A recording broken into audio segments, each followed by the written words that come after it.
You ready? Good. Ready. Uh, so this video is going to be, I don't know, more of a, I guess, what people have done for us since being diagnosed with ALS. Um, I feel like I kind of have a pessimistic view on people. Pessimistic? Pessimistic. That would be the correct enunciation. Okay. What would you say it is? Pessimistic? Pessimistic? I don't... Oh well. It's okay. Cool. I have a negative view of the world. I don't know. It just the world's just going downhill, and Yeah. it's been really cool to see just people reaching out and being willing to help, and that's kind of what I want to document here. Is just that there are just so many good people, people I don't even know, people I've never even talked to. And it's kind of been cool to see that and very humbling. One of the things that I have been told is I need to just shut up and let people help,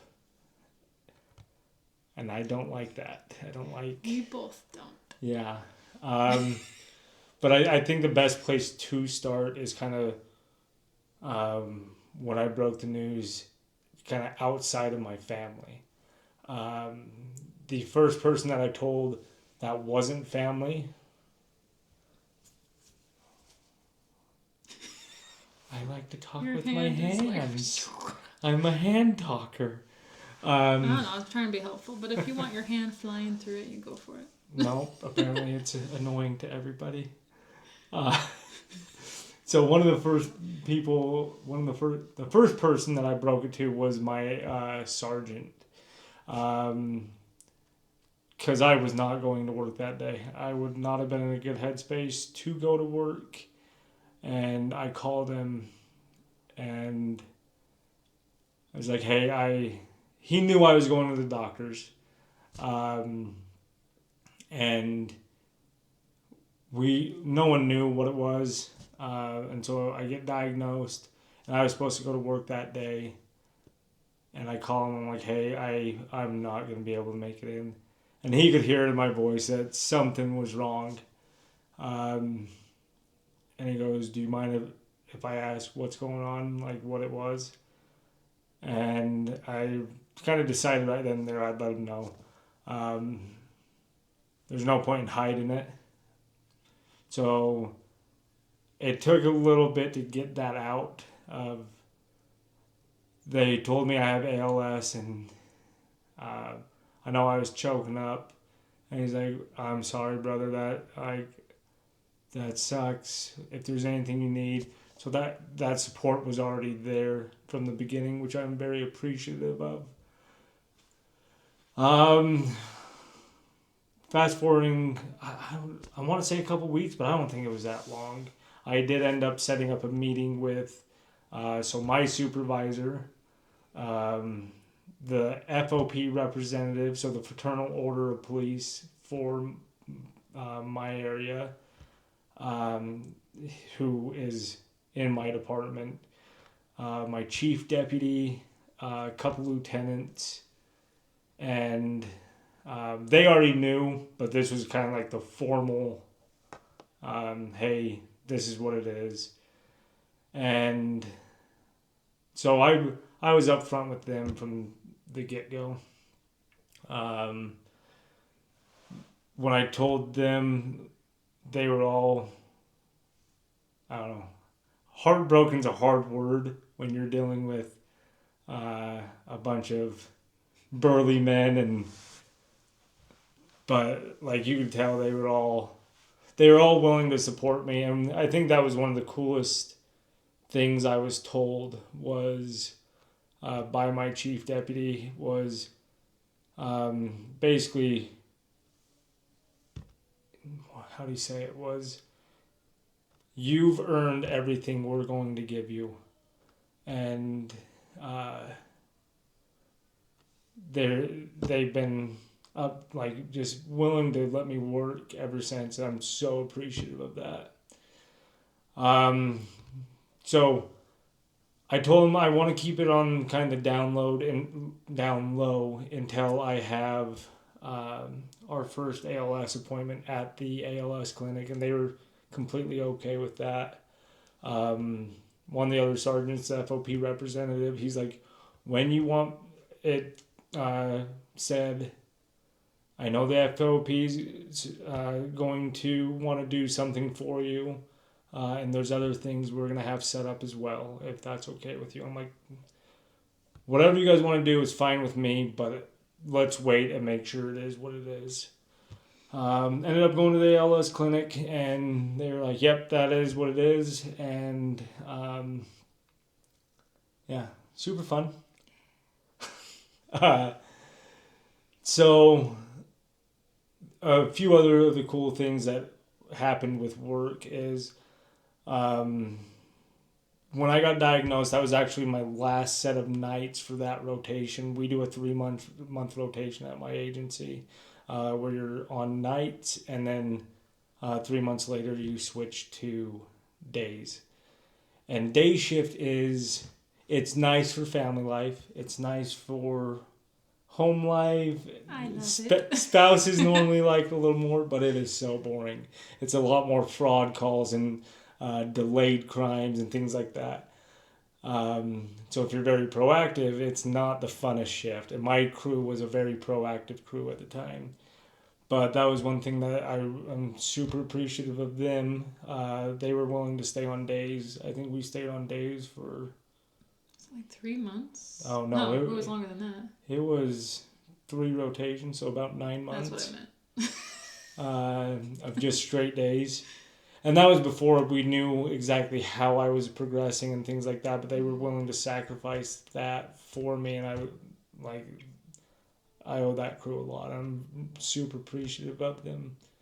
When the FOP was finally able to do what they wanted to do for me, they kind of have emergency funds and things like that, and they gave us a check. I think it was like $1,500 or something. And I was told, this is for nothing but a vacation for your family. Do not use it on anything but that. So that was cool that they were willing to do that for us. And then other agencies came out of the woodwork and just showing their support different ways. And it was kind of cool seeing how there is that family unity there in work. Mm-hmm. Brotherhood. Yeah. Some of the other so we had a fundraiser set up by the FOP. It was through Help a Hero. It's basically, what's the other crowdfunding thing? GoFundMe, but it's for like first responders, military, things like that. And they GoFundMe will keep a percentage of the donated funds. This one does as well, but they keep a lot very less. small. Yeah. It's not much.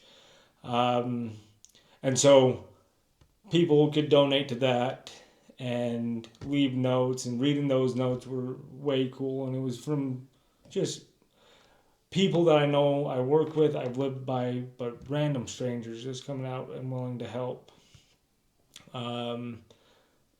We had another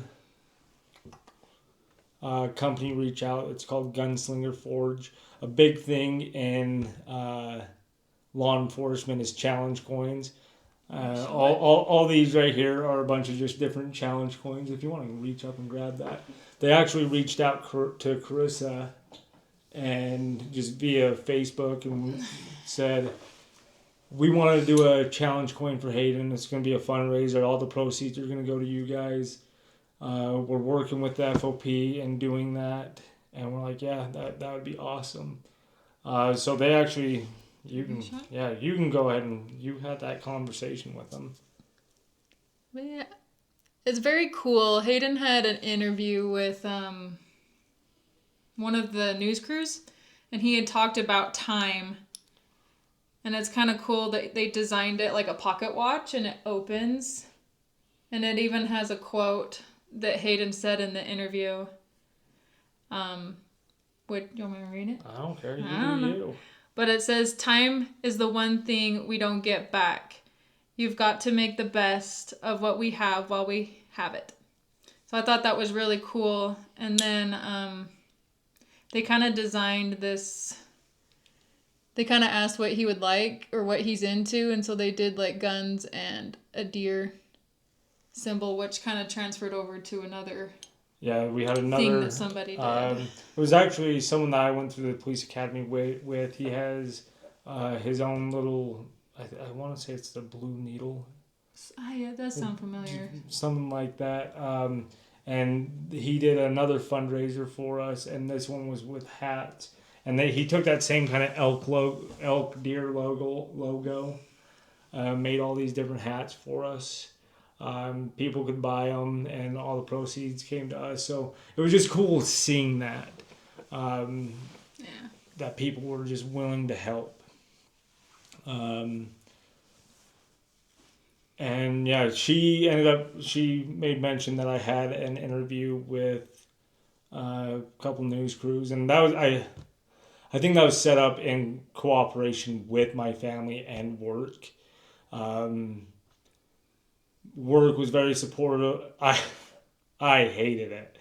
I had a couple news crews come down, did ride-alongs with me for a little bit, and just asked me questions while I was working, to basically get the word out of what was going on and things like that. So one of them was KSL here in Utah, and I think they were the first one to do like a big story. A couple other ones did just written articles on it.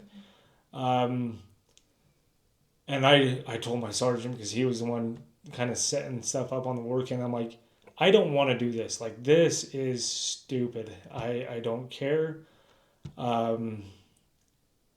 But if we're going to do it, I don't want it to be go here and donate to Hayden. I don't want that. They can make mention of the fundraiser, but I want them to talk about the entire Help a Hero campaign, like all of them. Because it's actually a pretty cool thing. You can get on there and see different first responders and military members, things like that, going through similar things to this, whether it be cancer, death, whatever it is. And so I'm like, because I've never heard of it before, so this might be a good opportunity to share that. Yeah. So that was one of the things. And I also knew it would help my girls, and that's why I was willing to go on and do this. But yeah, other things that our family did for us was they nominated us for it's the Fox 13 Dream Team. And one of the things I've wanted since the beginning of all this is just, I want my girls to have more memories. So, yep. I feel like you need to talk more. Can talk. Sure. But yeah, the dream team was like so cool. It was so weird because they wanted us to come in for a second interview, and I'm kind of like an update interview, and I was like, nothing's changed. Like, that's the most lamest update interview. So I was kind of like embarrassed, and I was like, I don't know. Anyways, it ended up being that they were giving us like this dream team. They called it like a Make Memories basket. Yeah. And it was just so cool. We had the opportunity to go to the Black Desert Resort in St. George, just Hayden and I, which was really cool and special. And then we got to go as a family and see like Beauty and the Beast, and then do Disney on Ice. So, and then there was other smaller things that they included in that as well. And it was just really cool opportunity for us to be able to make those memories together as a family. It was I knew something was going on because when I had shown up, I ran into one of the secretaries that I worked with in one of our contract cities. And I'm like, you're never down here. Why are you down here? And then I saw some other people. I'm like, there's a lot of people here that shouldn't be here right now. And I started putting crap together. And when I went up, and the same sergeant was sitting there by the news thing, he's like, "Hey, I'm just gonna take your girls inside real quick. I'll leave them with the secretaries." And he takes them while we were doing the interviews, and he comes back out, and I look at him like, "There's something else going on here, and I do not like it." And he goes, "Just shut your mouth and go with it." I'm like, "Okay, cool." So, but yeah, it was cool. They kind of took us in a room, and there was a bunch of the guys from the sheriff's office that I've worked with throughout my career there, and it was a cool experience. That was cool to see, is to walk in and just see all familiar faces of people Hayden's worked with, or in anything. I lost where I was going with that. Yeah. But it was really cool. Awesome. Then my grandma and my mom, they wanted to kind of give us an opportunity to make more memories, and they paid for us to go on a Disney cruise with our girls, which I'm not the biggest fan of cruises. It's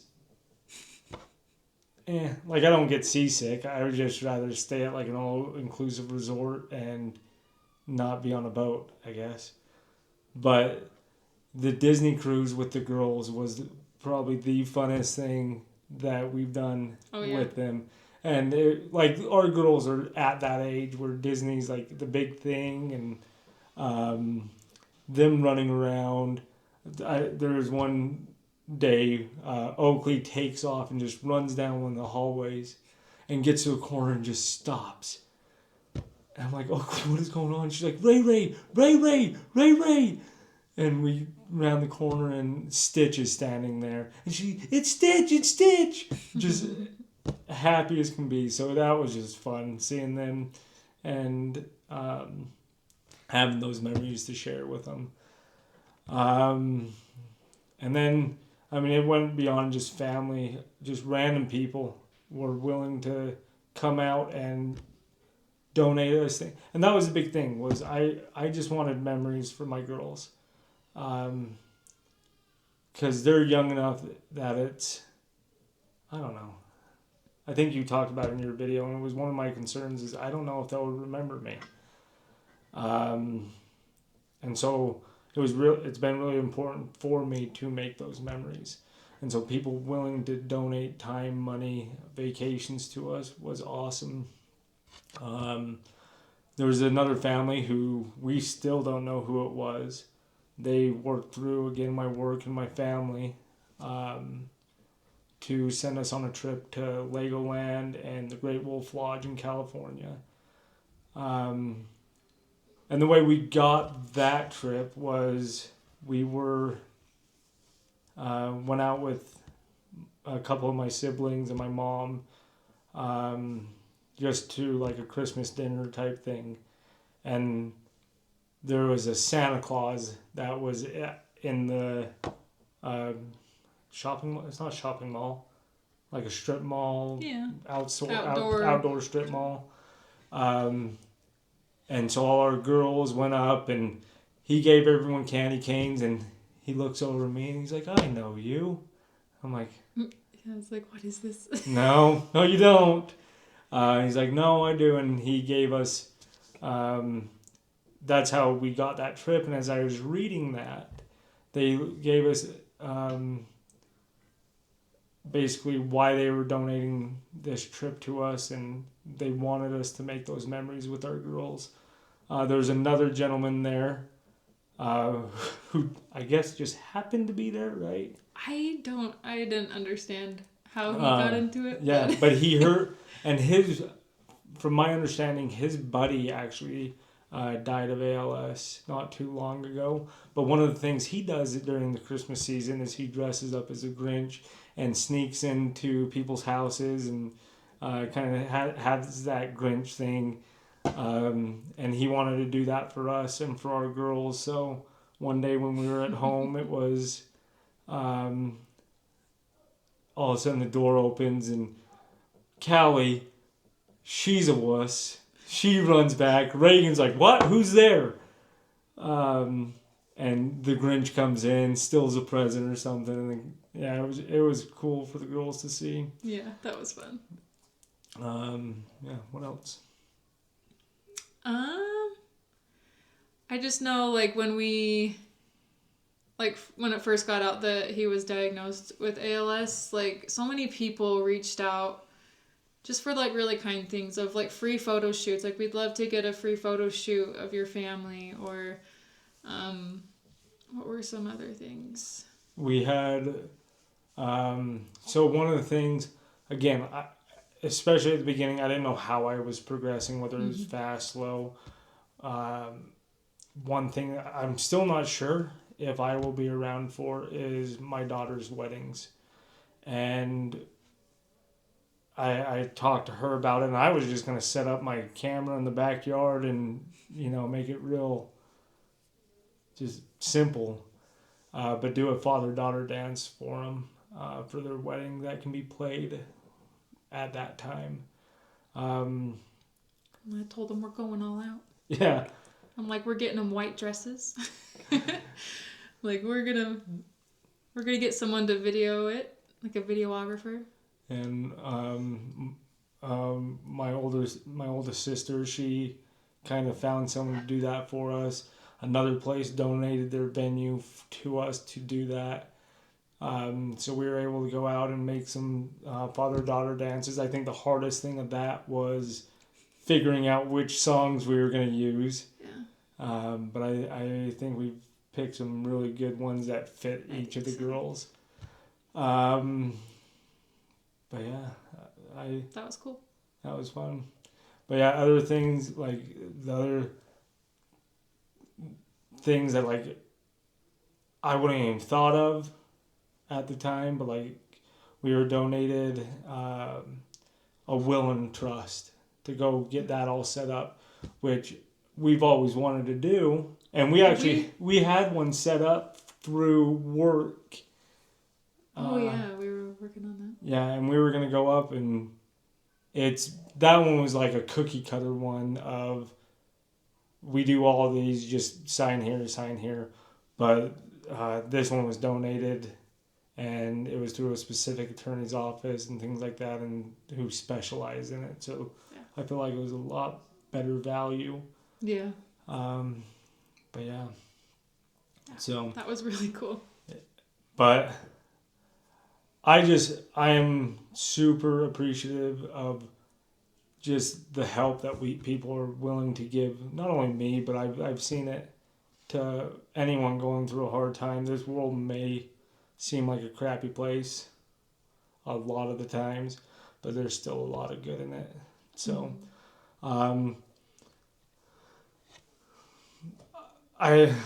like I said at the beginning, these are more of just kind of the worldly things that we've been given, and I want to do another video of more of a spiritual thing and things that I think God had a very big hand in. I think he had a big hand in all of this, but I think there's deeper ones. And yeah, the way we're going to end this is I'm going to show the two news clips that we talked about, the one from KSL and the other one from Fox 13. That being said, I believe both of them mention the Help a Hero campaign. I am not in any way trying to have anyone donate to that. I don't want you to. I don't even know if it's still up. Don't go look for it. It's I'm sure there's other people that need it a lot more than I do right now. So if that crossed your mind, do not worry about it. I think we're good. All right. Well, thank you. Thank you so much. Bye. Bye. A Utah County Sheriff's deputy is in the unexpected fight of his life. As News Special Sandra Adams shows us, it's something no amount of training in the world here could have prepared him to face. I've always wanted to help and protect people, and I've seen no better way to do that than do this job. Every day as a deputy Changes all the time. means being prepared for what lies ahead. Just to keep on edge and make sure you're ready for any possible scenario. Deputy Hayden Lydiard just never saw this scenario coming. Because that was not even on our minds. And neither did his department. This is not the type of threat that you can see coming. The symptoms were subtle to start. What I first noticed was kind of my hands, just tremors in my hands. And when those symptoms worsened, the deputy turned to a doctor. And that's when he came out with the news that you have ALS, and it was shocking to say the least. The 32-year-old was devastated. It's a life expectancy of 2.5 to about 5 years. And so were his friends. We love Hayden. We just want to be there for him and his family as much as they are willing to let us and need us. Of all the harrowing scenarios, it just happened to be this one. You're given the news, hey, you have X amount of time, and you realize what your priorities are. Every opportunity I get to be with my girls, we're taking advantage of it at this point. The deputy's focus, once again, is up the road, not knowing exactly where this road will lead. Time's the one thing we don't get back. You got to make the best of what we have while we have it. Well, a Help a Hero page has been set up for Deputy Lydiard. It's kind of like a GoFundMe, but for first responders. We'll have information up on our website, ksltv.com. Back to you. Wow, what a shock that would be. Yeah, without question. All right. Thanks, Andrew. A Utah County Sheriff's deputy is facing the uncertainty of a terminal diagnosis. Deputy Hayden Lydiard has a wonderful family and a lot of support. He's a young dad and husband with 3 really darling little girls who want to spend as much time together as possible. I caught up with Hayden and his family for a Dream Team surprise and learned more about his recent diagnosis and how he's navigating it with the greatest amount of hope and inspiration. He just looked at his phone and looked up the diagnosis when the doctor said, you have ALS. He didn't know what ALS was. Still doesn't really know what ALS is. He said, I looked at my phone and it said, Lou Gehrig's 2 to 5 year lifespan. You know, my hope is, you know, Hayden from the beginning hasn't really wanted to talk about his diagnosis. He hasn't wanted to talk about what it means, but more about, you know, what he can do for his kids. That's the hardest part, is he says, I don't care about me, but leaving them. He's in the process right now of putting together, you know, recordings for his girls so that they have those when they get married, when they graduate from high school. Those big moments that he's not going to be able to be there for. After hearing so much about Hayden, I came here to the Utah County Sheriff's Office where he's a deputy. I'm about to talk to him and his wife Karissa, and they have no idea they're about to get a Fox 13 Dream Team surprise. That layman's term is the Lou Gehrig's disease. To be completely honest, I haven't researched too much of it because I don't want to know. There's no point for me to focus on the negative, on what may or can happen. I would rather focus on what I can achieve now. Focus on my family, my girls. It's hard to navigate as a mom with our young daughters. They're, you know, 9, 7, and 3. So it's hard to not only try to control your own emotions and try to be brave and strong for everybody, but you're also trying to be brave for your daughters and then for Hayden as well. In law enforcement, it's hard because that's what we're supposed to do, right? We're supposed to go out there and help those that need it. We're not the ones that are supposed to need help. So it's been very humbling to me. I'm not dumb. I knew it. Yeah.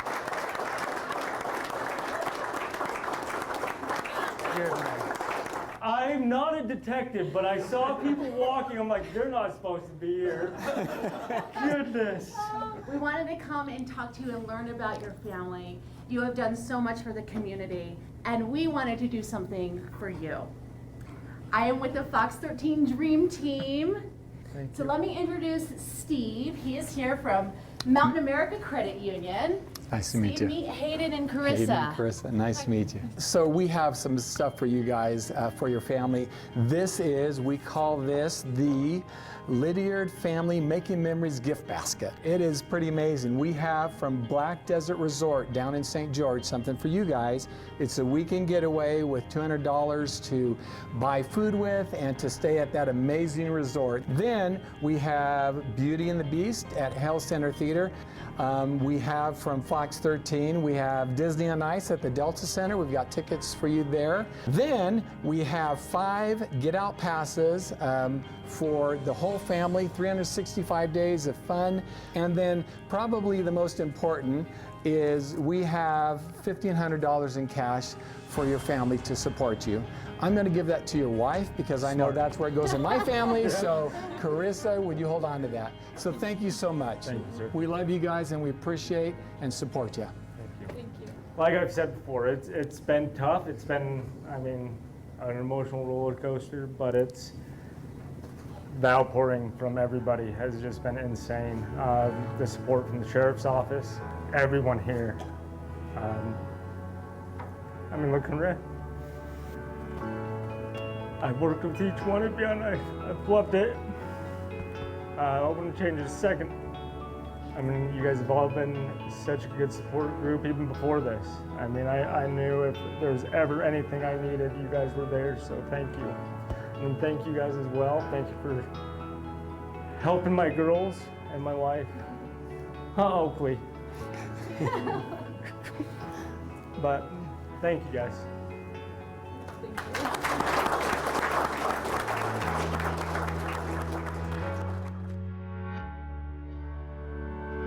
I just can't emphasize enough at how wonderful Hayden's family is and the support he's receiving. He's still on patrol. His diagnosis just came this past August, and of course the department says he is one of us, and he is on our team in the department doing whatever he can.